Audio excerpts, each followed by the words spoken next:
Érase una vez un nacionalismo. El papel de los nacionalismos en los hechos que llevaron a la Primera Guerra Mundial y las lecciones a aplicar en la actualidad a partir del caso del País Vasco son el objetivo del presente trabajo. ¿Qué es el nacionalismo? ¿Qué significa ser colombiano, francés o italiano? ¿Qué significa pertenecer a algo? ¿O simplemente reconocer que hay una identidad con la que me identifico? Concretamente, podemos encontrar el origen y el significado de estas preguntas con Napoleón Bonaparte. Napoleón Bonaparte fue uno de los dirigentes más importantes de Francia, pues logró reestructurar todo el Estado francés, de hecho logra reconfigurar los conceptos de nación, monarquía y soberanía westfaliana. Paulatinamente, Napoleón empieza a impulsar nuevas ideas sobre que la nación hay que empoderarla, la monarquía erradicarla y la soberanía debe ser de carácter popular. Mientras el imperio de Napoleón seguía en expansión, sus ideales alcanzaban los rincones más recónditos del mundo. Yo no estoy declarando la guerra a su nación, sino a su rey. Era una de las frases célebres de Napoleón, con la que exacerbó la idea de que el verdadero poder tenía que recaer en el pueblo y no en el monarca, pues ni el rey ni la aristocracia dirigente pueden representar los verdaderos intereses y necesidades del pueblo, por lo que la idea de nación debe engendrarse desde esto. Después de la Revolución Francesa, Napoleón empieza a despertar nacionalismos no solo en Francia, sino que también en Alemania, España, Reino Unido, entre otros. Sin embargo, cometió el error de autoproclamarse emperador de Francia, rompiendo paradójicamente con todos los valores que había promulgado. Finalmente, en 1814, Napoleón fue derrotado por la Santa Alianza en la batalla de Waterloo. No obstante, el daño ya estaba hecho. La semilla del nacionalismo había sido plantada en Europa y ya estaba empezando a florecer en las diferentes naciones. Su influencia alcanzó tal grado de legitimidad que Napoleón llegó a tener adeptos en cada rincón a nivel mundial, por lo que fue condenado al destierro y enviado a la isla de Santa Elena. Posteriormente a la derrota de Napoleón se celebró el Congreso de Viena en 1814 con el único objetivo de restaurar el orden monárquico existente anterior a Napoleón Bonaparte, bajo tres principios fundamentales del Congreso: equilibrio entre potencias, legitimidad de las monarquías y el derecho a la intervención. Las monarquías estaban intentando recuperar su poder, sin embargo, cualquier intento fue en vano, pues el nacionalismo como tal ya era un elemento inmerso e intrínseco al ser humano. La monarquía era obsoleta y no respondía al nuevo orden nacionalista, por lo que a partir de mediados del siglo XIX se empezaron a suscitar movimientos nacionalistas, específicamente lo que se conoció como las revoluciones de 1848, que a su vez inauguraron una serie de levantamientos que serán considerados como uno de los antecedentes de la Primera Guerra Mundial. La ola de nacionalismos llegará a Alemania y a Italia, en donde se exacerba la idea del nacionalismo relacionada con un territorio específico. Esta convergencia entre nación y territorio se debe a un sentimiento de donde termina mi territorio empieza el otro, es decir, una necesidad de diferenciación frente al otro que no se había dado anteriormente. Estas ideas se logran consolidar sobre todo con la unificación italiana y alemana. Entonces, como lo establece Henry Kissinger, el nacionalismo no solo se remonta a un sentimiento, sino que se proyecta como un elemento muy maleable, intrínseco a la nación, que puede abarcarlo todo. Pero, ¿qué logramos con entender el nacimiento y la naturaleza de los nacionalismos? Concretamente, es esencial para el entendimiento de la Primera Guerra Mundial, pues los mismos nacionalismos son uno de los antecedentes principales de la Gran Guerra. Si bien es cierto que esta guerra se venía gestando desde el siglo XIX, el verdadero estallido se dio con el asesinato del archiduque Franz Ferdinand el 28 de junio de 1914, el cual no solo representó un asesinato a sangre fría, sino que era la culminación de todos los ideales, valores y principios que se habían gestado desde Napoleón. Era el primer gran disparo de la Gran Guerra. Pero, ¿cuál fue la naturaleza del asesinato del archiduque Franz Ferdinand? El asesinato del archiduque Franz Ferdinand tiene todo un pasado histórico y conceptual.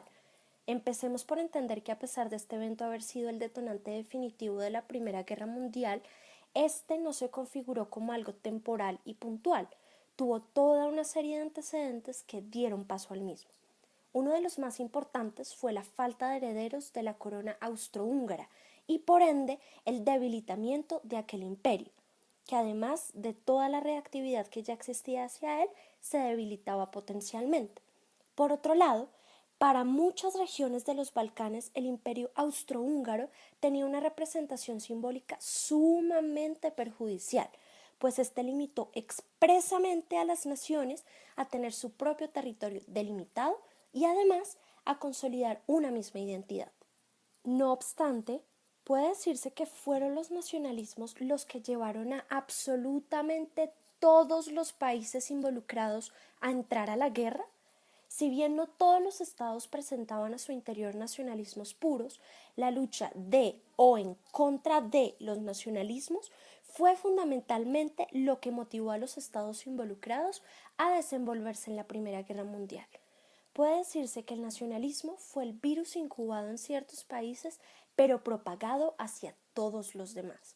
Sin embargo, existieron otros motivos esenciales que simultáneamente se plasmaron en la Primera Guerra Mundial, tales como búsqueda de territorios, situación económica, deseo de las potencias de imponerse sobre las demás y quebrantamiento del statu quo.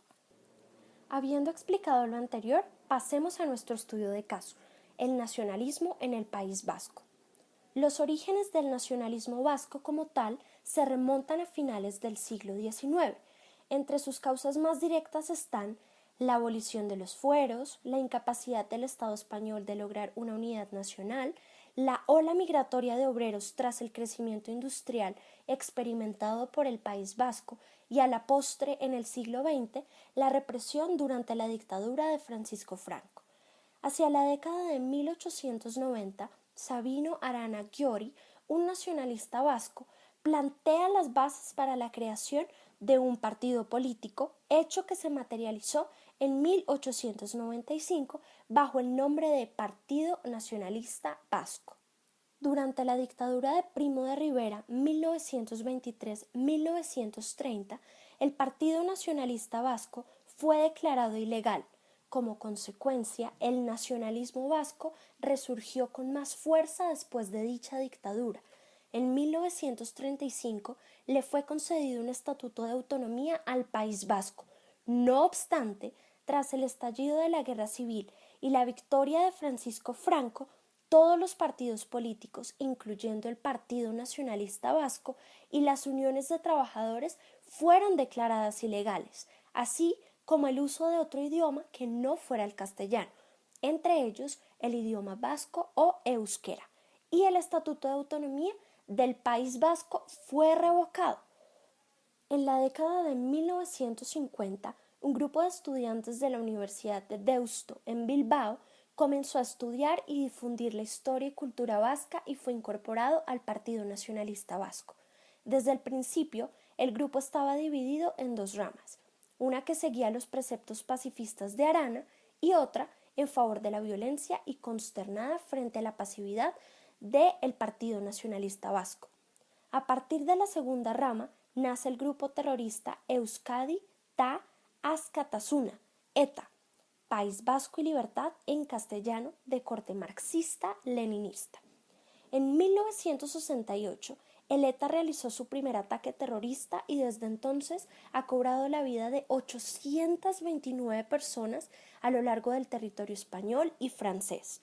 Su financiación se daba a través de secuestros y de un impuesto revolucionario cobrado a empresarios vascos con el fin de proteger a sus familias de los secuestros o asesinatos.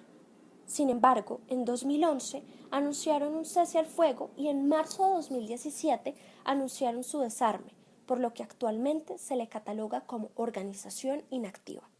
Hoy en día, unas de las frases que más caracterizan el proyecto nacionalista del País Vasco son: los vascos constituimos un mismo pueblo unido por su origen y por su voluntad, dueño de sí mismo, sin que reconozcamos y acatemos otra soberanía, y que la lengua de nuestro pueblo es el euskera, constituyendo su recuperación e implantación una absoluta prioridad para cada uno de nosotros.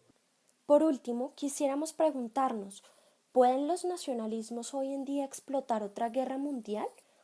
Muchas naciones están volviendo a retomar actitudes ultranacionalistas que puede que no confluyan en la generación de una nueva guerra mundial, pero sí en la fragmentación de las naciones per se y las relaciones multilaterales e interdependientes que hasta ahora se han forjado.